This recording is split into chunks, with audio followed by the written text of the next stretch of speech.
Welcome to episode 114 of the Canadian Prepper Podcast. We are recording April 25th, 2021.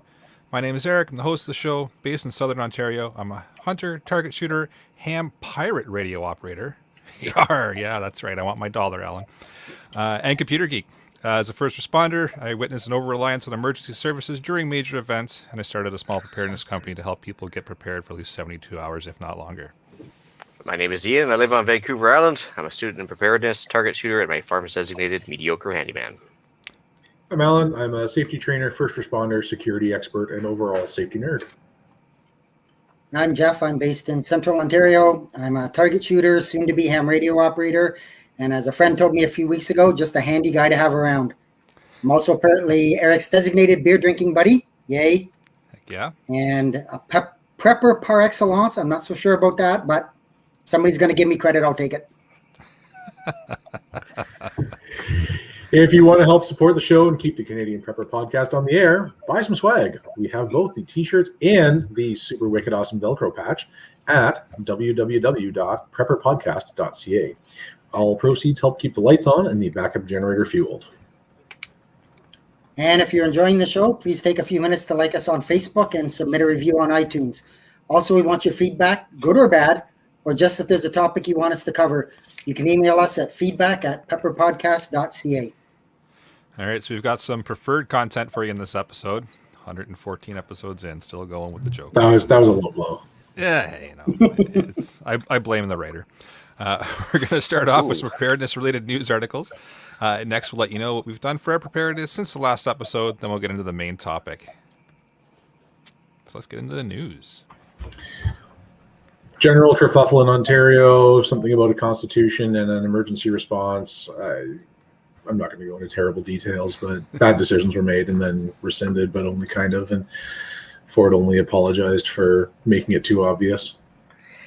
Yeah, actually, I think his main apology was for, we moved too quickly, boiling frog style. So I was like, oh, so you were okay if you did it a little slower, but... Yeah, exactly. He's just sorry that he got caught. Yeah. If it makes you feel better... Oh, go ahead, Jeff. No, go ahead. I was going to say, if it makes you feel better, our BC chief medical officer said, I override the Constitution, quote unquote. And I was like, whoa, that's bold. That's how that works, huh? Yeah. Well, on that, I was listening on a show and somebody asked the question about these chief medical officers of health, at least in Ontario, that make all these rules with a stroke of a pen. They don't have to take it to an elected official. They don't have to pass any rules. They don't. With a stroke of a pen, they can make whatever rule they want, and it somehow becomes law. Yeah. They're not elected. They're not accountable, and they also can't really get fired either. Yeah. No. I thought ruled by decree was what we're trying to get away from, but hey. Well, what do I know? Anyway, as for myself, I don't know if you guys noticed the last week, but Rogers cell service was all fucky for a day. It sure was. What? Yep. That was not the biggest. I mean, I didn't notice. Yeah, I didn't notice at all. Yeah. I laughed. I was like, wow, this is so apropos for ham radio and stuff, because I flipped on the radio and it was going gangbusters on the repeaters, and all the guys were like, oh, is your cell service out? And it was it was the ham radio day. So yeah, it was pretty cool actually. It was a very live demo of how backup communication is still always there. Did they ever find out what happened with Rogers cell service? Yeah, it was a software update for some of the Ericsson hardware on the network when all. I'd say that if I got hacked too. Yeah, that's exactly what I would say. I blame it on another company for sure. Course. Yeah, Ericsson is still a thing. I didn't think so, but anyways, I would have thought hacking for sure. But I totally thought that. For all those that are outside the country, our basically nationwide, we had a cell phone coverage failure of basically half of all cell phones in Canada, because we've only got really two major companies and a few offshoots. That just feed off those two major companies. So yeah, so that was a pretty big deal. So especially actually I ran into a couple problems during the day, but luckily I pre-arranged meeting times at places with my daughter, so we didn't have to text back and forth. And so having a plan in place ahead of time helps as well. So that was good. Being prepared is a good thing. Yeah, it's almost I'm learning this for the first time right now. Turns out talking to your teenagers ahead of time also helps, instead of just assuming they would do what you would do. So you assume they listened. I guess they did in this case. Well, they did actually. It was weird. Yeah. So might have been a first. Also, so not to be outdone by Ontario, BC came out and said, are chief medical officer said she's going to make up the law as she goes. So they actually put in even weirder travel restrictions, thinking that they were going to kind of skirt around the problems that Ontario ran into. They're going, don't worry, we'll make it equally authoritarian and oppressive to everybody. We'll just have like random check stops and then just grill everybody. And then all of a sudden, even the RCMP said not so much that they didn't think it was constitutional, they just didn't think they have the manpower to do it. Again, that's what I would say if I didn't want to cause a fight. Yeah, exactly. And if I didn't want to say that's an illegal order or anything else. But anyway, so they just said we don't have the manpower to do it. So BC said, well, no problem. We'll just put all these authoritarian restrictions on hold for 1 week because they're supposed to come in on Friday. Now they're going to be next Friday. I'm like, okay, sure, whatever. Although the best quote of the day I saw was our premier's name is John Horgan. And so somebody started calling him Kim John Horg-un. So, which was pretty awesome. But anyways, I like it. He loses this week. Africa. Anyway, that's all I had for news. Oh, look at that. COVID again in the news section. Come on. Weird. That's yeah, we're 100 episodes deep now on that. Yeah. Yep. So I shockingly have a news article that is not related to COVID. So there's other stuff happening in the world. I know. Weird, isn't it? So I found a article from Wired.com, which is a techie publication. I know, weird for me looking at techie stuff, but I know, whatever. So it's titled 7 Emergency Preparedness Apps to Keep on Your Phone. So there's a couple that are listed out. I've got a few here I'll mention. If you open the article up, the very first one it says is FEMA. So get your tinfoil hat out. So let's give FEMA its due. They actually have some pretty good resources for preparedness. I wouldn't, trust them in an emergency, but they have some great ideas about how to help yourself in an emergency. As if they recognize that they can't actually help you, but they don't want you to die. That's fair. Yeah, even most provincial emergency authorities just have some good basic reference material on their website. I wouldn't depend on them to feed me, but exactly. Yeah.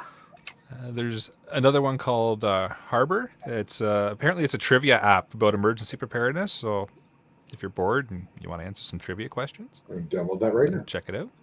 Or if your cell service is out and you can't text. Yeah. Some options there. There's a couple of first aid apps that are listed. Your typical Red Cross, stuff like that is all listed. And then Zello is on there as well, which is a little radio app, like a walkie-talkie thing. So again, you're going to need data. So if you run into the issue that we did with Rogers being down, it's not going to really help you. But unless you got Wi-Fi and you got internet that way, it'll still work. But just a couple of ideas to look at, and something besides COVID. And they didn't want to mention a COVID app, so that's good. Well, that's nice. Yeah. Well, it's interesting. I was thinking Echolink, just as a reminder for future hams and stuff. Once you get a ham radio call sign, you can get on Echolink there. And not so much for you receiving stuff, because obviously if you're using Echolink, you probably have internet or cell service or whatever. Yep. But if you want to broadcast out of a repeater somewhere else, you could always use Echolink to broadcast to your friends that may have a power outage in their area. Yep, absolutely. You can hop on a node on Echolink anywhere in the world on your phone. It's quite handy. Yeah, so I was just thinking as backup comms if your other person's got an issue. So yeah, hey, we've got the technology. We may as well lean on it if it's running, right? So it's a good option. Shall we move into what we've done lately for preps? Sure. All right. So for myself, still working on the fence in the backyard. So kind of planned out the route that it's going to take. Purchased the materials for it from a local establishment. So got a good price there on the lumber and such, which is nice given the COVID cost on the big box stores. So of course, while planning out the run and the way that I'm going to set the fence up, I also thought about how I'm going to use it to run some coax cable for an antenna or 3 or 4. So did some vehicle maintenance as well. Got the oil changed in the truck, tire swapped. So totally my fault that it snowed the other day. And then swapped out the winter gear in the truck for spring and summer stuff. Cool. Quick question on coax cable for you, Eric. Yeah. I'm assuming you're using an RG58 kind of cable. I'm using LMR 400. Okay. So what kind of a price are we looking at? Where do you source yours and everything else? So that is there's a place just in Newmarket here, Cables Unlimited, if I remember, or Infinity Cables. So that's where I get my stuff. I'll put a link in the chat here for everybody when I get a second here.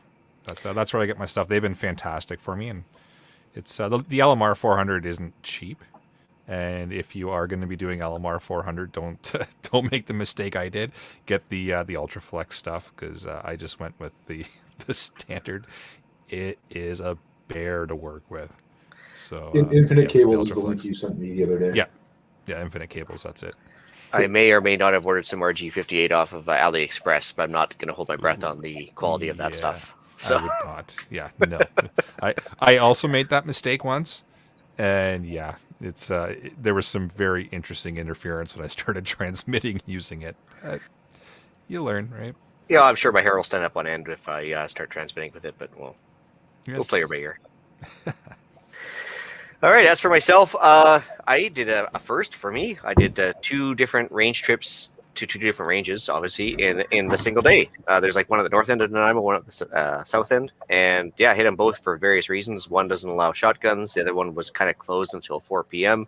And then last shot had to be at 4:30, but it's the only place allowed me to shoot a shotgun. So anyways, I had to go running around. The good news is, because again, local constabulary leaving brass behind, I managed to put in some range goblin time, which is very important. And so yeah, I picked up, I think I sold this week about $130 worth of brass. Nice. Like, yeah. So I picked up the brass, washed it, tumbled it, dried it, and then put it up for sale. And it sold within hours. So good fundraising for the preps. That was good. Let's see here. Went shopping with a buddy for some golf clubs at Cabela's, and did some technical advisory work on that, because he didn't know what's a good brand and what's a good price and everything else. So it's kind of being a tech advisor for that little situation. Did some wood stacking here. Yeah, that's right. Did some wood stacking, of course, probably just like Jeff did. And let's see here. I did some more ham study. I'm trying to work on my advanced, but it's slow going on that. I did run around and met a local ham radio operator and picked up some ham radio mast sections for free, which was good. Need to worry about grounding now. And then I bought some antenna wire off a local guy as well, just some RG58. I ordered a Bree tactical antenna. The tactical got me every time, right? So I only got it because it has this foldable antenna business. And I thought, okay, well, I looked at YouTube, it had good reviews, and I couldn't even get half a mile with it. So that's a ripoff. Anyways, Bree is the brand name for those people that are interested. Don't ever order it. It's ridiculous. almost like just putting tactical on something doesn't make it better. I was fooled by the tactical, but the whole idea is that basically you're supposed to be able to put it on your shoulder, back, whatever. It's supposed to say, fold it over so it doesn't get caught in the bush. And then when the time comes, you flip it up and you're good to go. No luck. Anyways, I put in an order with Fifth Ops, which is fire in the hole operations out of the U.S. And all of a sudden they announced, because of the COVID, they've closed the border for deliveries. A lot of places have. I have no idea why Corona can't cross the border via, bear bangers and stuff, but I don't know. Because people have to cross the border, and therefore it gets more expensive because of the delays. So it's really a shipping cost for the number of people that for every truck that goes across, they have to go through significantly more time at the border than they used to. So they have to bill for that time. I learned about that. Yeah. So anyways, fire in the hole. Too bad, because they just had a really good sale on there. It was actually the deal of the week for the longest time, until all of a sudden I got the email this morning like, we just canceled your order because you're in Canada. And that was the end of it. I was like, okay, well, forget you guys. So that was the end of my what I did for preps this week. That's possibly the shortest list you've ever had. It was short. Are you sure you're done? I could ramble. I'm still waiting. I'm still waiting for my coffee to brew. I was expecting to have more time. I made some progress on getting my garage ready to demolish. Everything is taking forever right now. I'm still 4 weeks waiting for utility locates before I can land equipment to demo the garage. And the good news is that it's moving forward, and I'm getting closer every day. Started 2-a-day workouts for doing PT. Got all the little bits and pieces together finally for my vehicle radios. So the next step is actually installing them and then programming them, and we'll figure that out another time. But that's what I did. And for me, it basically was one word: wood, and more wood. That's 4 words. My friend is an arborist, and he called me and asked me if I wanted a couple of trees. Turned out to be 6 about 40-foot dead ash, So between the cutting, splitting, and stacking, I'm not done yet, but I've got about 4.5 bush cord in my shed right now. Nice. That'll keep you warm for a few years. Hopefully, yes. That's the plan. I won't make any wood comments. Oh, come on. You just wish you had hardwood. Ooh. Yeah, we're just Shots fired. We're gonna leave that one be for now. Yeah, okay. Let's move into the main topic after that one. All right, I'll talk to first Scott. I think he hasn't shown up yet. So, anyway, Scott actually put in for this topic because, he started enjoying this podcast around the 80s or 90s numerically for the episode list. And I agree, it's a little intimidating to look back. Oh, here's Scott. Speak of the devil. There. Scott. You still there? Maybe not. I'll keep talking for him. Anyways, he found it a little intimidating to look back on all the episodes and had to catch up on. So after him and I had a quick little chat, we started asking maybe we should just point out our, personal host favorites, because basically it's a little much to take in when you first want to get in preparedness. So we thought we'd talk about our 5 favorite episodes and why. And that's pretty much it. Yeah.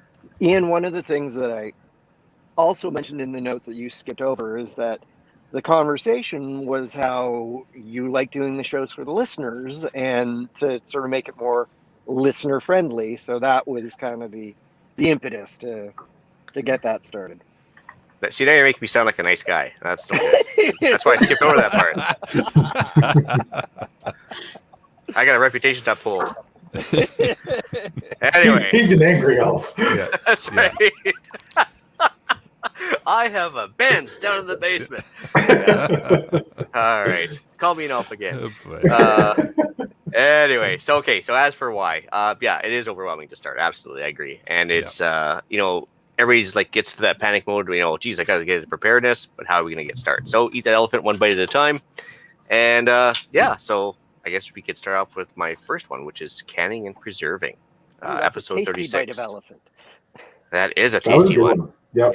And actually, it just turns out that I had a commentary on that on the interwebs just a couple days ago from on Gab, and somebody was actually asking if there's somebody out there that actually knew anything about canning and preserving. I'm like, we got a whole episode about it, and sure enough, I ended up getting a bunch of feedback on Gab, positive, and I guess a couple people are listening as well.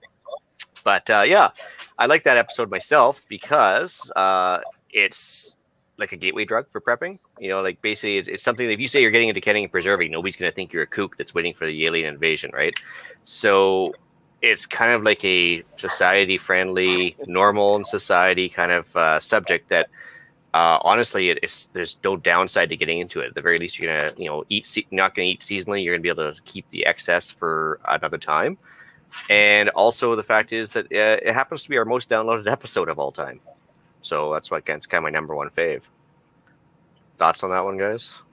Well, I think that's the one that my better half was on too, wasn't it? I think she was. Yeah. Might have had something to do with the number of downloads. Well, she's easier to look at than the rest of voice. us. Yeah. We got faces made for radio, most of us. So, I think my camera's off. yeah, that's right. So I just I thought it was a great episode as far as that goes. Like, we had great feedback on it right away. We had lots of downloads. It's a normal subject, and not everybody talks about like the pressure canning aspect, which is like not everybody does that. Most people just do the water bath aspect, right? Yep. Yeah. Well, and it's also pretty universal. It doesn't matter what you think your threat is. Canning and preserving is beneficial to absolutely every person. As most people discovered during the pandemic here, because they seem to have bought out every single piece of canning and preserving equipment for the last 6 months. And we finally just started getting some lids in here in Nanaimo, like maybe 2 weeks ago. And I was sold out for the last year. This is crazy.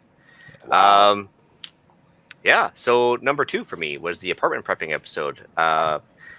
And the guy that actually wrote in originally that was suggesting it to us had some good points in the fact that like not everybody gets to live in the country. Most people have to work in the city. The vast majority of Canada's population is now in the city, right? It's better than 50%. And it's more of an everyday approachable, like relatable kind of aspect because like, most people are still planning on bugging out because they have to.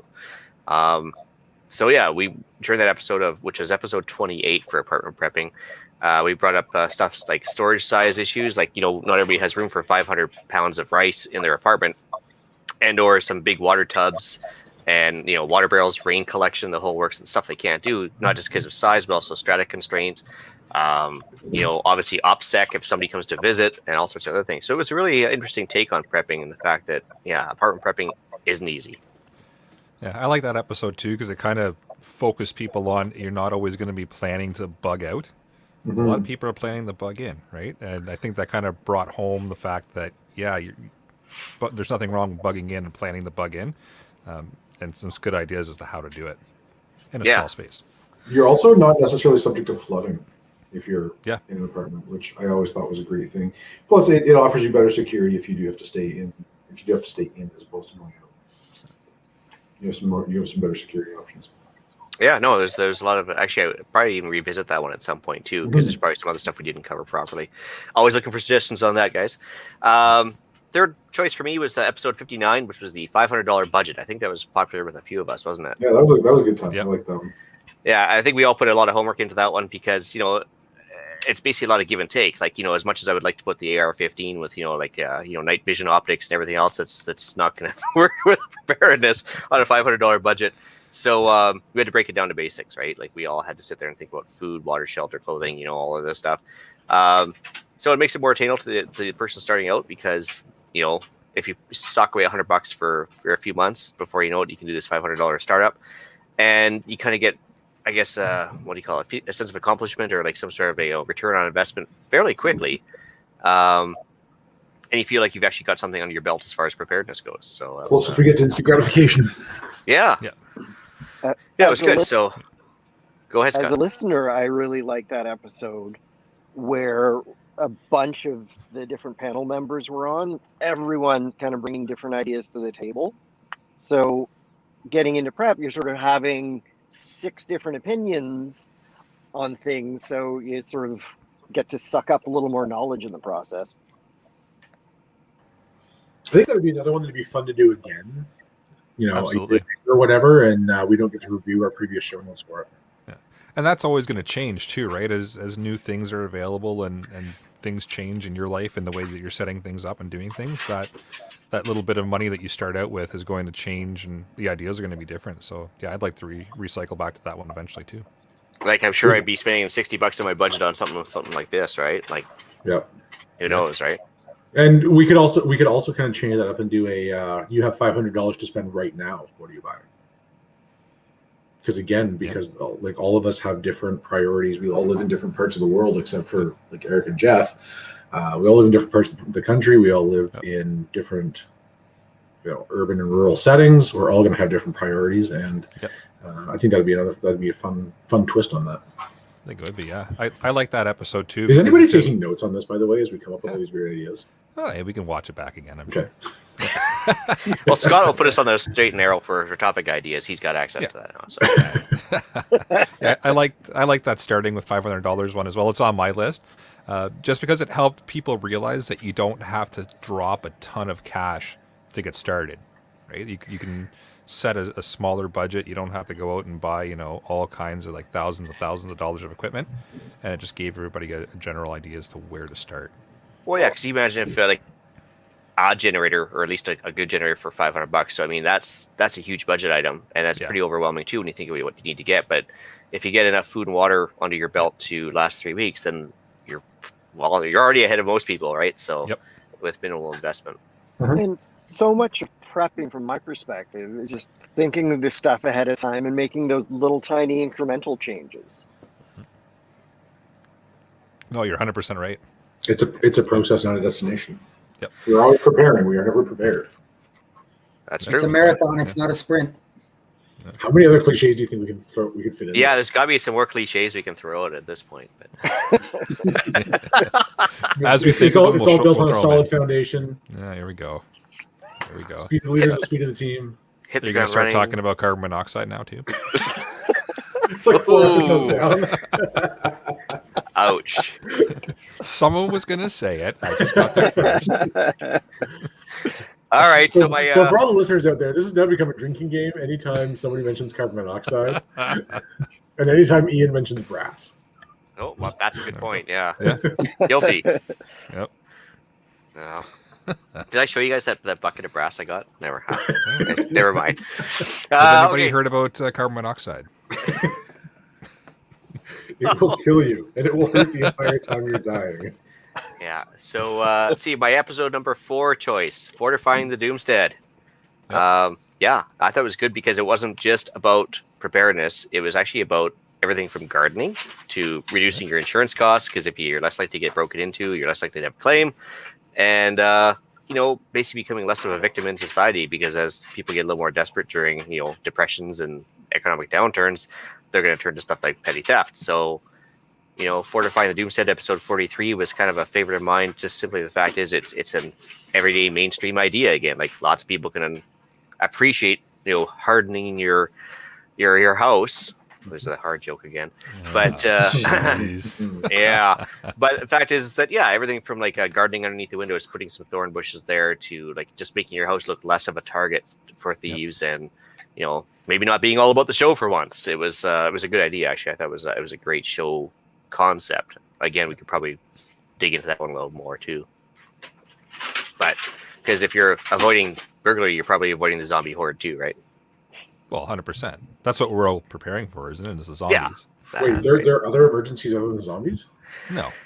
No, don't start Carbon rumors. monoxide. Carbon monoxide. Yeah. That's a serious problem. Yeah. Well done, Jeff. Well done. But yeah, I did enjoy the fortifying the doomstead one as well, because it brought all kinds of different viewpoints from various panelists and kind of amalgamated ideas and got everybody thinking, right? And I like that one. Cool. It included carbon monoxide detectors, I'm sure. It probably actually did. it I think did, it did. because we talked about burglar alarms, and we talked about fire alarms, and the fact that battery powered versus grid powered, which was good. Last one I had, guys, was episode 10 early on. I think Alan, you were already on the show by then, weren't you? I think number 6 was my first, I'm pretty sure. Yeah. So ham radio episode 1.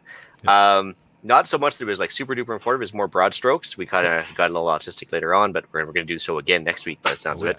But it started the buzz for ham radio for Alan and I to kind of get motivated. It took us a while, but both of us I think it was only a year later that I finally got my license. Yeah, Finally converted you guys. Well, it did motivate me, and the funny thing is, because like everybody talks about becoming a ham radio operator for preparedness, nobody talks about why, and nobody knows why generally, because it's like, oh yeah, I should do that. Why? I don't know, because I read a book. Somebody else told me. Yeah. and these 3 jackasses on a podcast told me I should do it, and I was like, Which podcast was that? Yeah, there's only 3 of us back then. Yeah. So, like honestly, I was like, okay, I guess it could be handy, and I don't care. I got 2 of these sitting in my closet. I'll just, when the zombie apocalypse happens, I'll just crank them on and put them to use. Yeah. As we discovered, testing your gear is important. Yep. So yeah, I thought it was awesome, and the fact that basically it's one of those things that we've come back to multiple times by the time next week's over. And the fact is that it is a handy thing, and you don't realize how handy until you start getting into it, and how much of it's not exactly an easy thing to master, or at least put to practical use, if that makes sense. I also really appreciate how we're slowly devolving into the Canadian Ham podcast. There already is one, and you know what? The worst part is that I was listening to them, and I was like, geez, what a bunch of nerds. And I was like, oh, wait a minute, I'm listening to this voluntarily, so that makes me Nah, also makes you a nerd. Exactly. Nerd. Because I was sitting there nodding to listening to these guys, like, yeah, oh yeah, good point. That makes good Like, sense. Oh, wait a second. Now I'm wait a minute. Yeah. Wait a minute. So I think it's safe to say that you can't be a ham and not a nerd. I think the 2 things are pretty closely tied.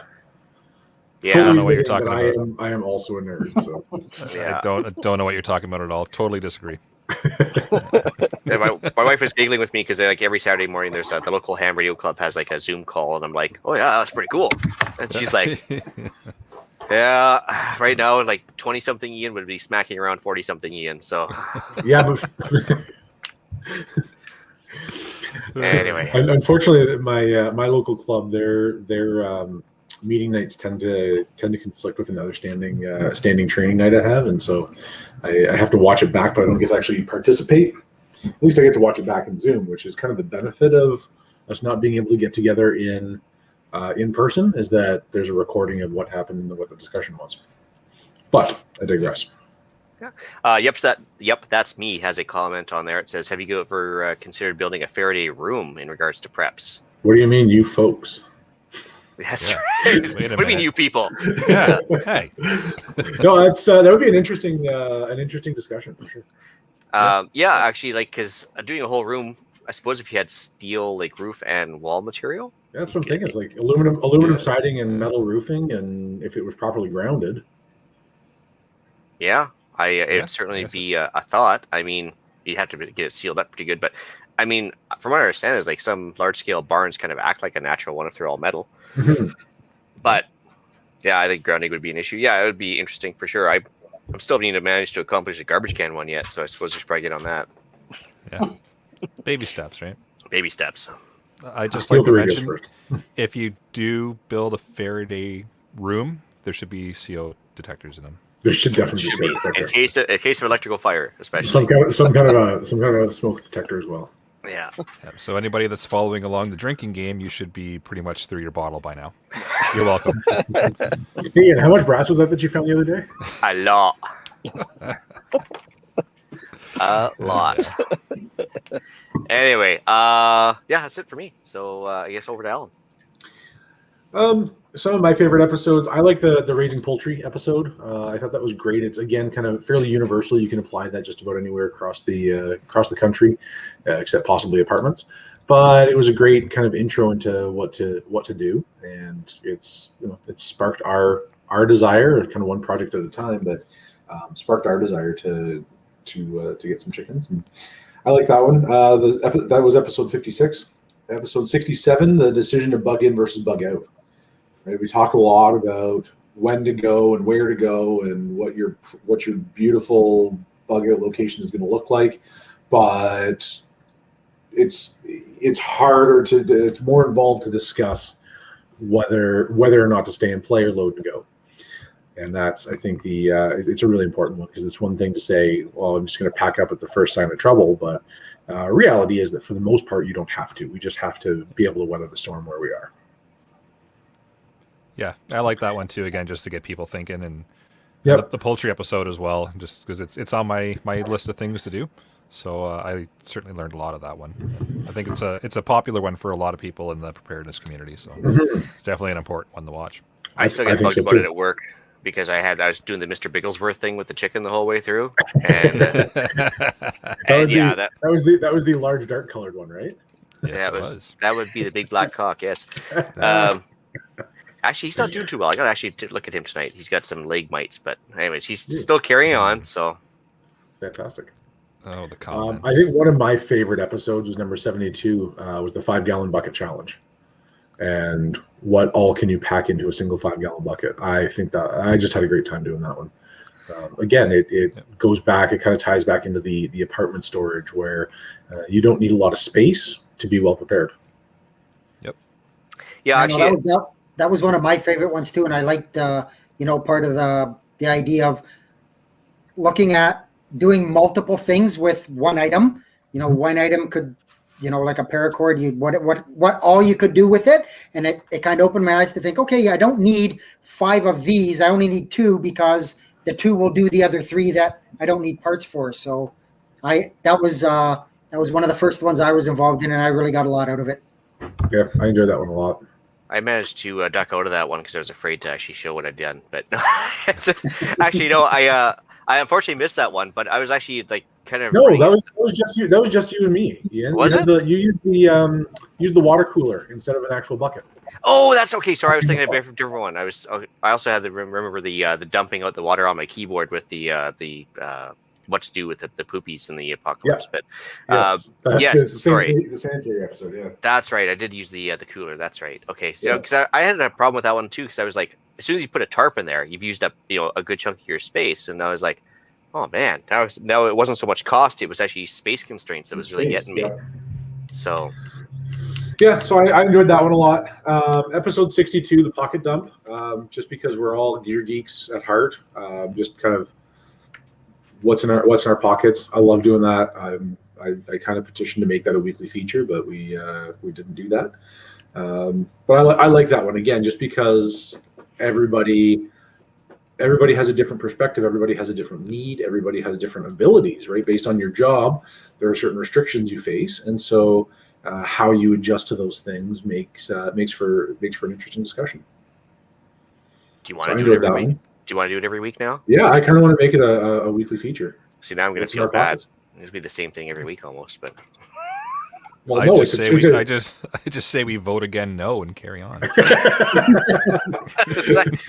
hate showing off this dinky little knife every time again. Like, geez. Also, I'm not wearing pants, so I have no pockets. Well, we're done. You got the prison wallet. I mean, you've That's always right. got that, right? And then I think I think it was episode 6. I don't have the show notes going back that far. I think it was episode 6 was the water episode. And I think that's probably my personal favorite because it was my first episode, and they haven't kicked me off since. So back of the days with the big giant clock in the background. The big giant clock in the background. That's right. Yep.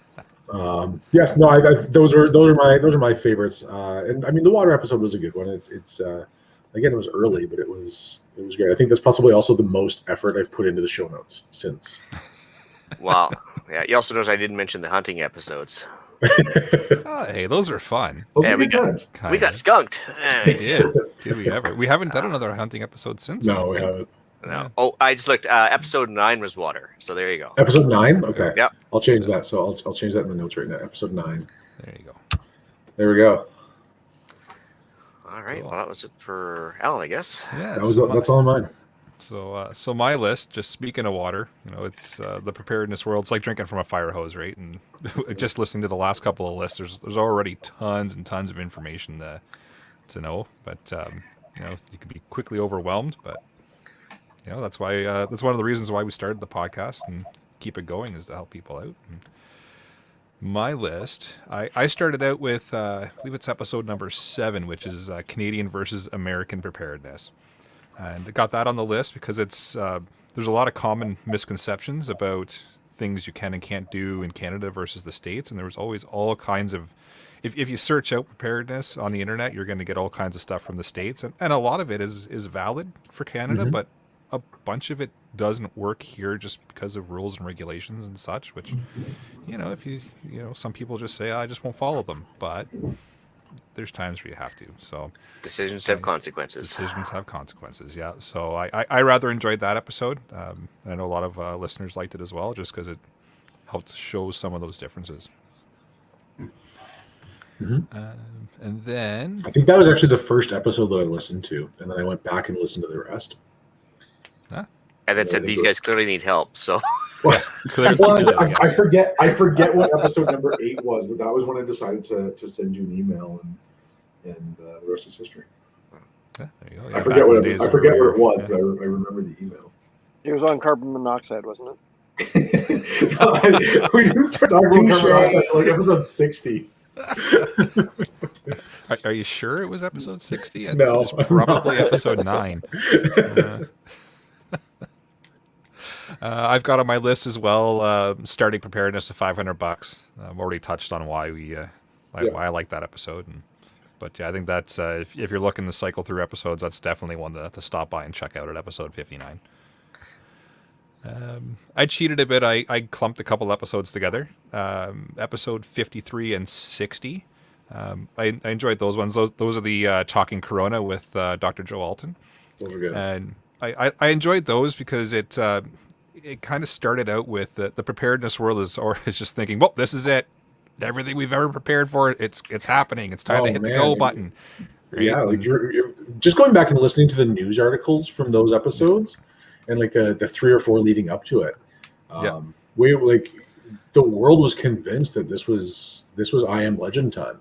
Yep. Well, that's because the Chinese were throwing out videos of showing people dropping dead in the streets, and supposedly crematoriums were getting overrun and all this other stuff. And over in Iran, they had these mass graves, and obviously it all turned out to be a load of crap. But anyway, yes, yeah.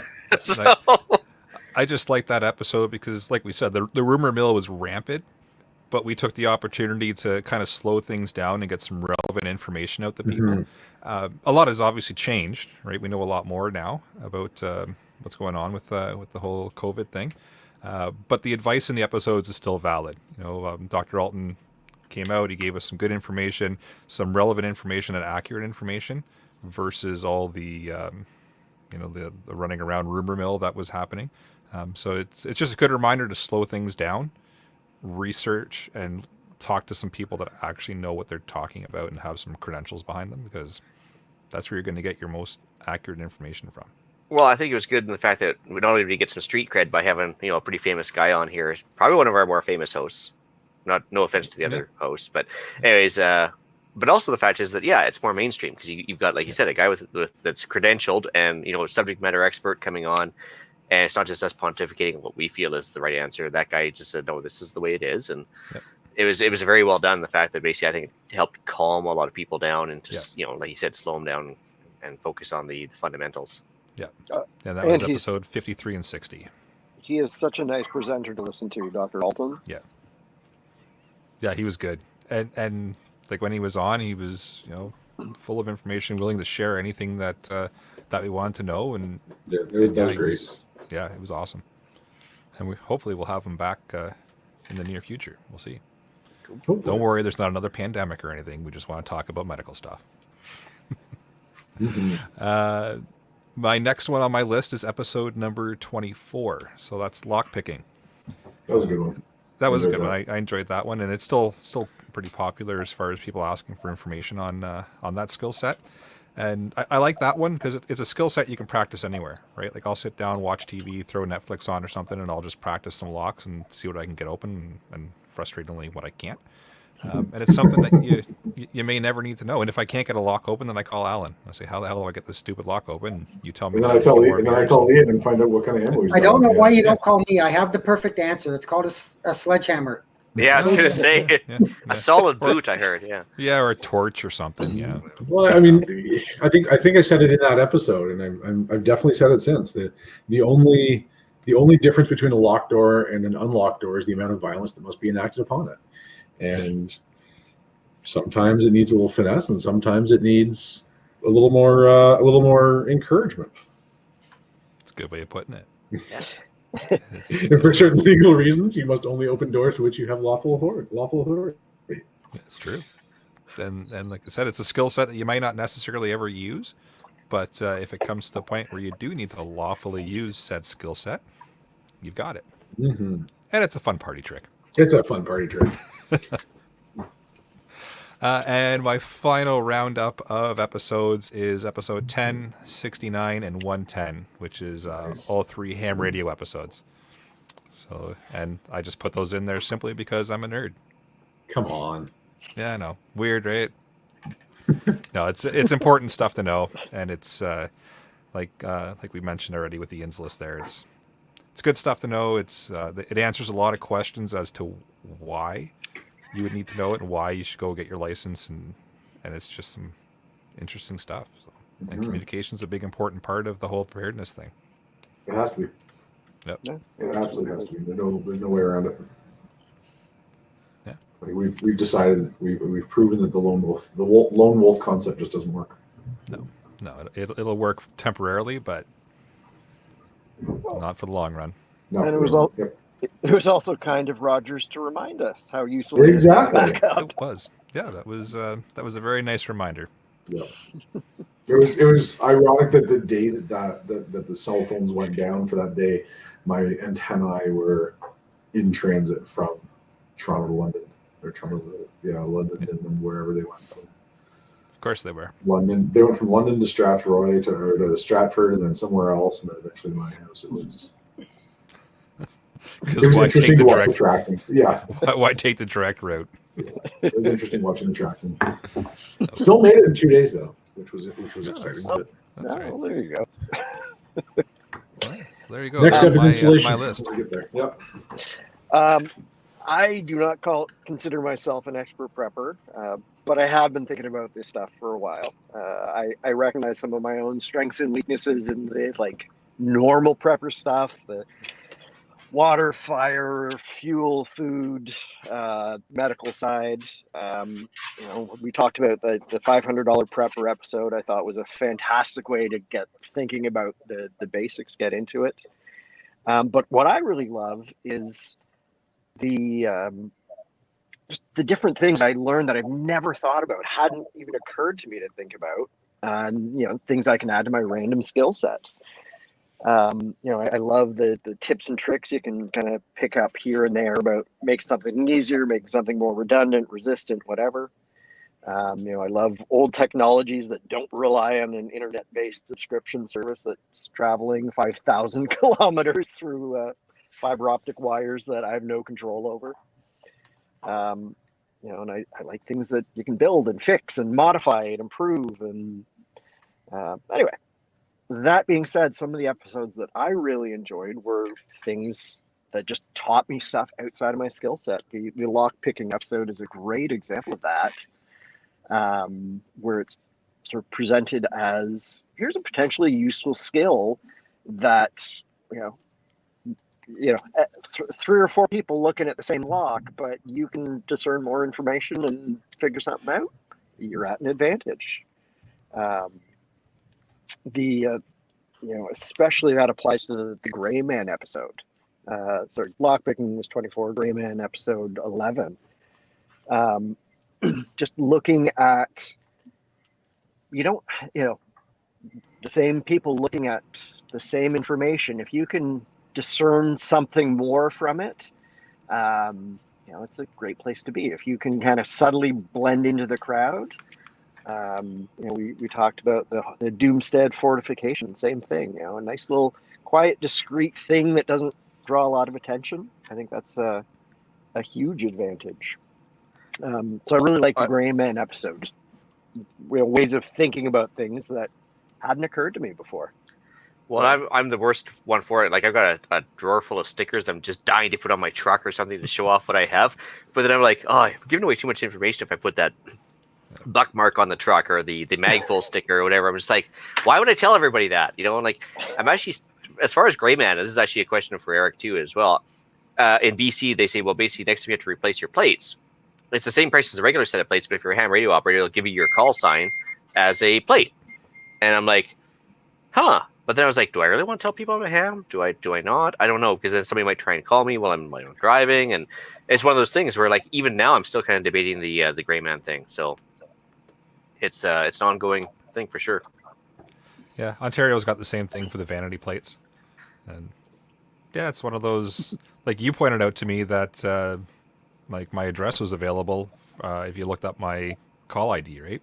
I completely forgot about that when I registered and sent away my paperwork for my ham radio license. So yeah, that's a huge Gray Man thing if you forget about stuff like that. Because if you're cruising around with a plate or you're mentioning your call sign on a podcast, who did that? So luckily we took care of that aspect before we talked about it here. But like it was so funny because the longest time I was like, geez, I just realized that Eric, that you're like totally telling everybody where you live. Yeah, didn't even think about it. And as soon as I got my call sign, I was like, dude, you got to really like switch that out. And because I had the same thing through one of my alpaca things too. And I was like, I can't believe in a roundabout way that's how somebody could figure out where I lived. I mean, now I pretty much advertise it anyway, but it's a hard thing to constantly keep an eye on that Gray Man concept. It is so easy to get away on you. And what you're telling people is huge. And so now I think that at least the Canadian government, believe it or not, got on board with privacy issues. And now you don't have to tell people where you live based on your call sign and everything else. You can just tell what province you're in. So it will be published until you tell them not to. Yeah. So if you are concerned about that, you might want to check the Industry Canada or whatever they call themselves, Industry Science and Development Canada, and get them to block off your address because, again, Or just do what I did, and now my address is Ian's place. Hey, wait. Genius. One of the other episodes that I really liked was 102, really cheap things that can derail your preps. I thought it was just lots of fantastic ideas that anybody can grab, start with, think about, just little things, and lots of the pointers and tips that I really enjoy picking up, sort of ideas like, a dollar store pencil case to put the extra spark plugs in, zip tied to your generator, and you never have to worry about finding the spark plugs again. So I really enjoyed that episode for just all sorts of little nuggets of ideas and wisdom. Well, I just discovered that last week. Remember, I said I was changing out everything on the generator with the oil and the spark plugs, and I realized I didn't have any spares. And I was like, like again, cheap item that, obviously if it's part of your preparedness plan to be using a generator, you should have spares of any consumables. And that was like a huge gaping hole. So that had me kind of like sitting there like, oh, I can't believe I got caught with my fans down again. But not figuratively, not literally, but I'm just saying, Gonna leave that one be. Teach their own.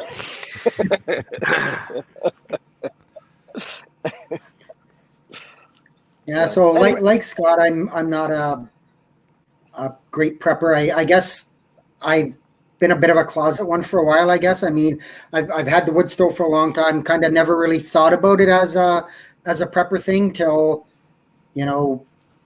power kept going out in the winter, and I really only got serious in the last couple of years because of, we're getting more extremes of weather, and just basically a lot of the political unrest that's been going on, which we'll talk about at our on our book club thing. But that's a big one for me. So the one episode that I picked, we've sort of already talked about it. The first episode I watched was the bug in or bug out, and it got me thinking a lot about how to protect the house, or if I needed to bug out. At that point, I had nowhere to go, no supplies, I'd be running around trying to collect up things. So, that got me thinking about, maybe is there somewhere else I can go? I've thought about the idea of a small utility type bug out trailer that you could put shelves in, you could put a drop down bed in it maybe, and just have something that if you need to go for a week or a couple of weeks, I'm not talking about a long drawn out thing, but something that you could get loaded up in, say, a half an hour, and you're gone and you're set for a few weeks. And the other one that a lot of people mentioned, again, I mentioned it, was the 5-gallon bucket one. Like I said, it's amazing what you can actually get into a 5-gallon bucket. The rationale for the items of, why you needed that as opposed to something else. And like I said before, having items that serve multiple purposes. Yeah, well, with the bug out trailer too. Again, it comes in with the gray man. If you have like bug out trailer written on the side, that's a problem. But I was actually debating a couple of trailer ideas on that too, and I was thinking, right around here, those old 2-horse trailers that have like just a single set of wheels that nobody wants anymore. I don't know if you can get one cheap around there, but they're starting to clear them out around here. And I was thinking maybe one of those would be a great little thing, because nobody really bats an eye at a horse trailer, right? And if they're enclosed, it's like, because they're nice and high, they're like a 6-foot trailer, right? Yep. And That's just normal. Yeah. Yeah, it's just something to think about. It's like maybe a little hiding in plain sight thing. Yeah, Unless you got horse thieves, I guess. Well, just don't tie the horse ups to it. Yeah. Be fine. Yeah, no, that's a good recap of a few episodes to listen to. And again, we're trying to just help out anybody new getting into the podcast that is looking at it going, okay, 114 episodes, where do I start? I don't have nearly that amount of driving to do. There's a couple of options for you now, a couple episodes that'll kind of steer you in the right direction and hopefully get you thinking and get you some information quick instead of having to hop through every single episode. As I keep saying, I apologize for episode number 1 because it's about 8 minutes of me awkwardly talking to myself. And well, yeah, that's fair. It's growing pains, right? But by the same token, though, like everybody's journey is different. Like I think we said a few times now. So like, if you're not even sure where to start, drop a line. We'll gladly, take a look at your situation or whatever. But also the fact is that you may not agree, and that's cool. That's let us know what's different for you guys. I mean, different priorities, different places, right?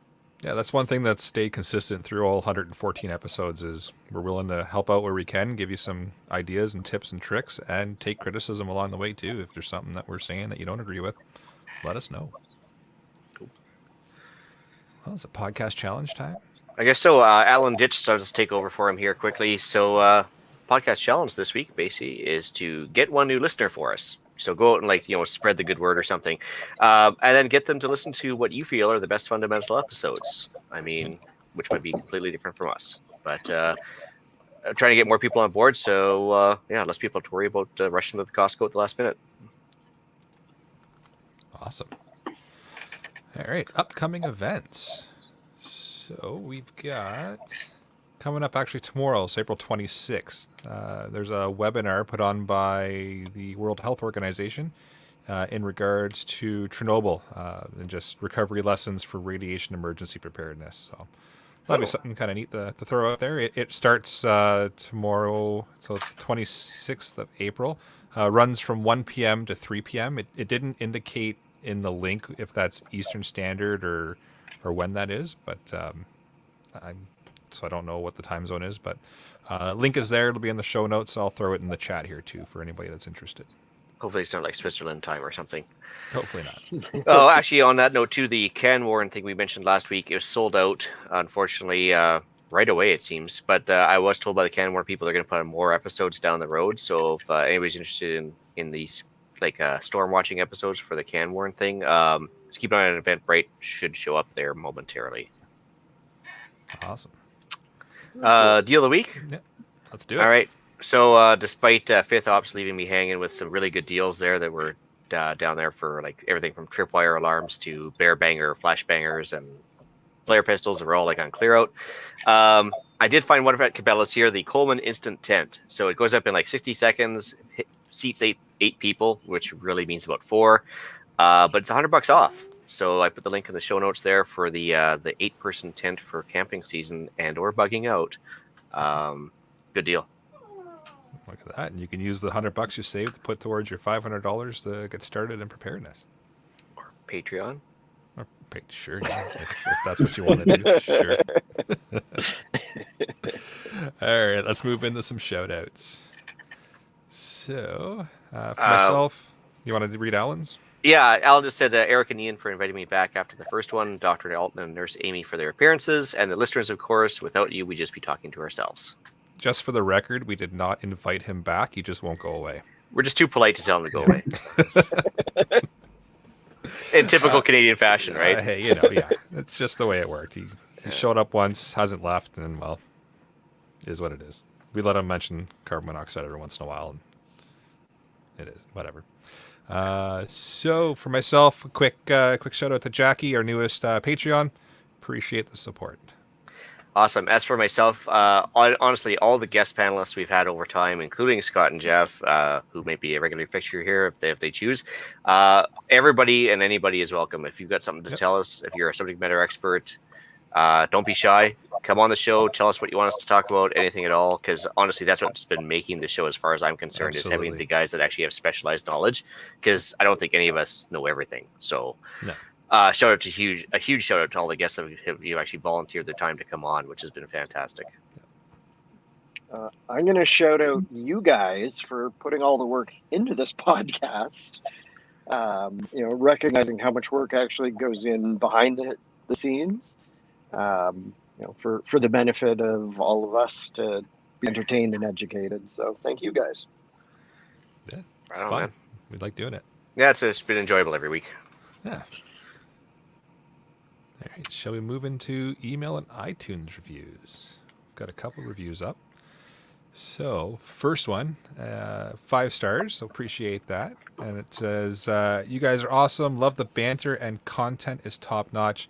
I started listening a month ago or so. I've been working from the beginning between new episodes. I grew up less than an hour from Listowel, and I appreciate the little nods to everyone's favorite Ontario show. Which, of course, he's referring to Letterkenny, because I do believe the main star of Letterkenny is from Listowel. Yep. And it's a pretty funny show overall. It's a great show, and we appreciate you for listening to our show. That's right. I guess, would that make me squirrely, Dan, or Alan? I don't know. Sure. Anyways. All right. I got one regarding Compost. It says, I'm a fairly new listener, but have been doing a lot of catch up. I love the show and definitely share your opinions. We recently moved into a new property that came with a large 3-compartment compost bin. As a kid on the farm, all the kitchen compost went to the chickens. I was wondering if you guys had any tips on how to turn the compost into good dirt. Thank you for your knowledge and keep up the good work. And that's from Welder Kyle. Go. I can start if you guys want. Sure, go for it.